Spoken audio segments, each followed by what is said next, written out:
Disturbing rabbit hole of Opera GX. I actually switched from Chrome to Opera GX. That was Charlie.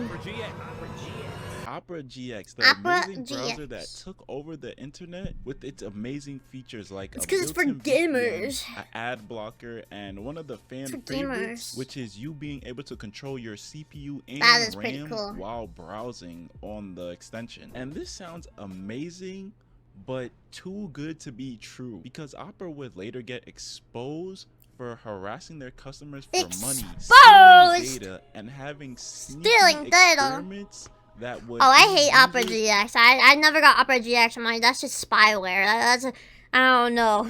There's no reason for them to make it free and this good. There's something behind it. At a security risk. But before we hop into Opera GX, we will have to. But I also use Chrome, so. Before the GX, get what I did? Opera before the GX. The first version of Opera's web browser was released in 1995, and even in its prime, it was still a niche browser. Unlike the dominant browsers of the 1990s like Internet Explorer and Netscape Navigator, Opera was a paid-for software with a limited time trial. And all hail Firefox? Ew, no, they all suck. I think the best one I found, which I'm using right now to show you this, is Brave. Brave is the best. It doesn't save your information and stuff. But who knows? It probably does. But Brave's the best I found. A desktop browser. Opera Mini was one of the best mobile browsers in the 2000s, allowing flip phone users to access much more of the internet just from their cell phones. At this time, business was booming for Opera, but this would shortly come to an end when Google dropped Google Chrome in 2008. It immediately took off and started to take up the user market space. And this is where you could say it got ugly for Opera. Hindenburg Research released a detailed report on Opera in 2020 outlining Opera's alleged fraud and illegal activities. For the ones who don't know what Hindenburg is, they're a company that starts their investigation on brands, targeting their public records and documents. Oh, that's good. We need that. They even interview employees. So to sum it up, they're basically the FBI, but just for businesses. Hindenburg alleged that when Opera started to lose users from the competition like Google Chrome and Apple, the company shifted gears into building mobile apps that provided predatory short-term loans. Opera also falsely advertised longer loan terms and lower interest rates in the app's description because the Google Play Store had rules against predatory loan services. The loan app targeted customers in Kenya, India, and in Nigeria. Hindenburg also confirmed through users that two of the apps, Okash and Opesa, asked for permission to the phone contacts during the setup process. So they basically already forcefully snatched your number off rip. This service would then start sending users threatening messages if they failed to pay their payments. Basically it starts to seem like you're getting targeted by the dark. Do you know Opera as a VTuber? Yeah. What's her name? She followed me one day and I freaked out. I'm going blank. I know her name. Yeah, Aura. She's very pretty. This is Aura. Wait. Here, I gotta move this over. Not that lady. Not this woman. This woman. Yeah, she's very cute. She's adorable. Okay. Web than just setting up a loan. And at this point, Opera has officially lost it. Targeting developing countries just to get money is crazy. Yeah, that is kind of kooky. Level of robbery. But Opera will quickly try to cover their tracks, coming out with a response saying that the report contains numerous errors, misleading conclusions, and interpretations regarding the business and events relating to the company. Yeah, you don't use Opera? Yeah, because it's spyware. They didn't say anything about what was wrong at all. Everything that Hindenburg put out, they didn't actually try to specifically correct and adjust. It's just like they're saying, nah, bro. That didn't happen. You crazy. What are you talking about, huh? They didn't hit you with no facts. And you're probably wondering, like, why are they trying to steal money from their users? It kind of makes sense because they have been losing users since 2018. So at this point, they're getting desperate. So what can they do to try and reel people back in? Let's really sit down and think for a second. Okay, I got it. Let's make another browser, but this time catered toward gamers. Gamer browser! And then we name it Opera GX. I'm a man now. And then Opera would introduce Opera GX in 2019. What were the reactions when we first launched Opera GX? The looks is just one thing. People really appreciate two features that we have included. That's the Twitch integration, so you can see who you're following, who's online right now. The GX control is another thing. Do any of you use Opera GX to see when I'm live? I didn't know that was a feature. Really appreciate. Some even say this is the one and single reason why they really switch from another browser, and they're ditching what they have already been using for Opera GX.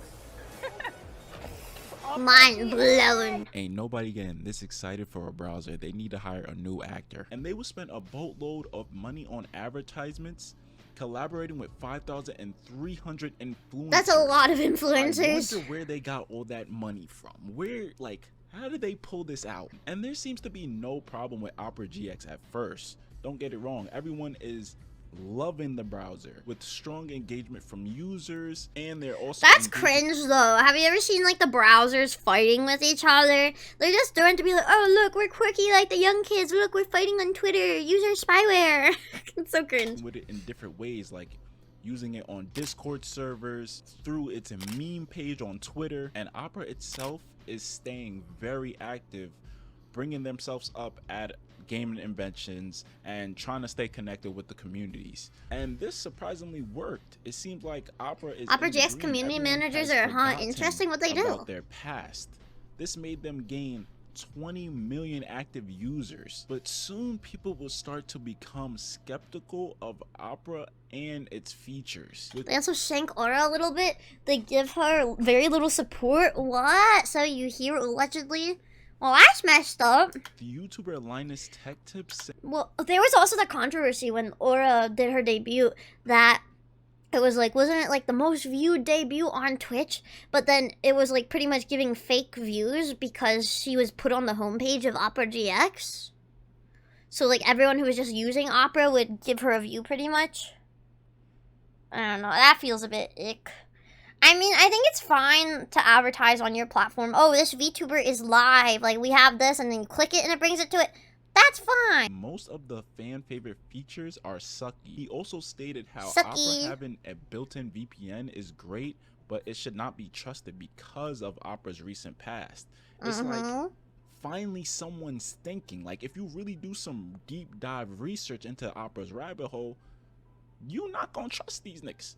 They are weird. Stealing money from developing countries is weird. And yeah, that's kind of silly. Because another YouTuber, you don't trust any VPNs, but sometimes you need it. VPN, and he kind of broke down and explained how their system works. GX has a built-in VPN. Well, there may be some problems with your privacy and security when it comes to using this. Yeah. VPN. A VPN works by routing a device's internet connection through a private service rather than the user's regular internet service provider. This, in theory, would change the user's IP and make their browsing experience more secure. However, how most VPNs run is they reroute your location to a random place and also encrypt the data to ensure the user's confidentiality when surfing the internet. However, Opera GX reroutes your location directly to the Norwegian headquarters, which there they would have access to all your personal information. It is not known whether they encrypt your data or not. That is all up to you, but this VPN can give them access to personal information. They want your information. Your information is the most valuable thing they have. You're like, oh, what are they gonna do with their information? Make lots of money. They're gonna sell that information to people because information is valuable to these big companies. You are selling your information. You are selling what makes them money by using these things. You just have to say, is my experience with this worth what they're taking? If something's crazy good and it's free, there's always gonna be something. Like, that's what they found out about Honey. Do you guys remember the coupon thing, Honey? It's now with PayPal, but everyone's like, oh my god, free coupons. I even used Honey. But it's like, how do they make money? How do they make money? It turns out, through affiliate codes, you know? So, let's say I'm like, here, use this link, download this and buy it, and then I get some money from that. I make a small percentage. But what they would do, when you click a little coupon, or even they do a pop-up, sorry, we have nothing. If you click that, it would change the cookie for it, for the affiliate link, and then it would give them the commission, and then it's taking away from creators. There's so much gross stuff they were doing. And they don't even show you all the coupons. I watched a video getting really into it. But they don't even show you all the coupons because they can go to the people's merchants and they're like, hey, we can tell the people these are all the coupons. You might have a bigger coupon out there, but you don't want everyone using that, do you? Work with us. We won't show them that. We'll make them think it's all the coupons, but there's more out there. So they don't even show you all the damn coupons. Legal Eagle is suing Honey. I saw. Good.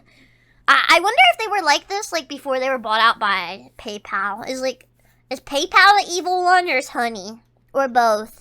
Such as browser history, a direct insight on your IP address, and even more. Yes, other browsers and services do the same thing. They do take your data. But one, Opera is claiming that they're the most best protected browser there is. Not saying that other browsers don't do that. They do. No, they're not. Opera's trying to act like they're Kawhi Leonard. Like, come on, bro. No, Relax. they're not. They're like, comparing to Chrome. Yeah, of course you're going to be better than Chrome. James Harden, 2000 and I don't know what year, but before he got traded, you know what I'm talking about. When you think about it, why would Opera need all this data from us? And that only goes back to one. That's what I'm saying. They're clearly selling it. If something right there! There's the answer. It's not obvious. If something is free, then nothing in this world with a capitalistic state of our world is gonna do anything for free. If you think it's free, it's not. They are taking something from you, whether you know it or not. And it's usually your information. And you're like, oh, why does my information matter? You think I'm a nobody. But it does! Something is free, you are clearly the product. And I did come Exactly. If there's no product they're selling you, you're the product. up with that quote myself. Hey, shit, you know what I'm saying? So shit, I be doing that on the weekends and shit. And other YouTubers started to try out the GPU feature, saying that it also wasn't that impressive. One of the features that Opera... That was the only feature I was interested in. I'm like, oh, maybe I should get it. And then I thought about it. I'm like, they're hyping this shit a little bit too much. And then I'm like, oh, they're selling something. Granted, all the browsers sell your information probably, but I don't know. I'd rather not give it to another one. It tries to sell you in their Opera GX browser is a CPU and RAM limiter. So I installed it on my Windows laptop to... I do like it how you can like change your backgrounds and like the noises it makes when you type. Like I saw my friend Sage, she had a Needy Streamer Overload typing one, so it sounded like the typing in the game. For me, it's kind of hard to see companies a scam with all our favorite influencers sponsoring them. That's the thing. Sponsors are just... no, that's wrong. Okay.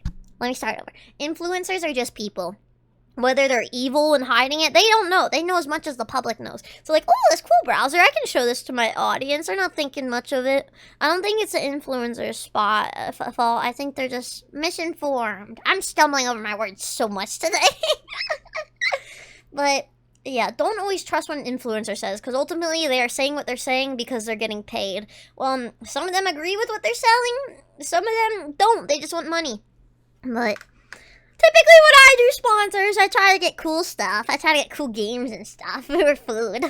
Tested out and it didn't work. No surprises. So I decided to install it on my Mac. Now, if you've ever used Mac OS before, then you'll know how locked down of an operating system it is. So I'm very skeptical that it will allow some random app to change important system settings to limit CPU and RAM use. And yeah, it didn't work. In fact, with no tabs open, Brave browser actually ended up using 60 less megabytes of RAM. Brave for the dub! Use Brave. If you want a good browser, use Brave. On my Mac. And in a desperate need to regain attention, Opera decided to come out with a VTuber named GX Aura. And they started a live stream on Twitch that surprisingly gained 75,000 viewers. But really think about it. Are people really tuning into a random VTuber like that? If you're not Iron Mouse, you're not valid. Damn, my heart! Bro, Justin, that's evil. How can you say that to me? I'm on the come up. Yo, Rob, mark my words, you'll remember this. Oh, I'll show you. All these views is because Opera embedded their stream in the GX Corner feature. So basically, anyone who logged on and started to browse through instantly counted as a viewer, and they weren't even watching. So this was like I don't know how Twitch allowed that attempt for Opera to get more attention with their fan base not really dropping. Did Aura get the backlash for that, or did it go to Opera? Because I feel like a lot of people would jump to just blaming the VTuber, which is really weird. But kind of slowly dwindling down. And do they still do it? If you want to use Opera GX, hey, go ahead. You could do whatever you want to do, but it's just kind of do what you want to do, but be informed and what they have done and what they have done now with Opera GX. Like, do you really think they wouldn't do something else this drastic, like forcing you to pay for something? And there's other browsers out there that literally are. These companies don't give a fuck about if you're gonna like these cool features. They're adding these cool features just because so they can get more downloads, so they make more money. They don't give a single flying frick about you or your information or your privacy. They just see you as dollar signs. I'm not gonna lie, I just like their tweets. Their media manager was funny. It's kind of like, yeah, maybe the person behind it is funny, but it's so weird when big companies try and do like memes and stuff. It's like, oh look, we're fit with the generation, we're hip with the kids. It's weird. You're a business. You're a greedy, gross business. Stop trying to seem real and personable. You just care about money. Or even better, like Firefox, Safari, Brave, like. Drew does not like the government. So I don't really think there's or evil corporates to use Opera GX. If you like the VPN, I guess you can't just buy a VPN and that works way better. Like Opera's VPN is literally a scam. Yeah. But this is all up to you. I'm just bringing the attention to this. So I hope Opera doesn't do anything crazy in the future. I wouldn't have to make another video on that. That was a good video by Justin. That was good. Okay, that was kind of shady, the VTuber comment. But I'll forgive you. I'll forgive you. I'll forgive you. A good video. Get back to our jam shot. That was a good video, though. I like that a lot. Blah! If you like this video, you should come hang out with me on Twitch and watch it live every day but Monday. Up there, see that? Click that. Click that. That'll bring you there. Click it. I'll see you there. Thank you. Mwah. And if you didn't click it, I'll get you next time. Mwah!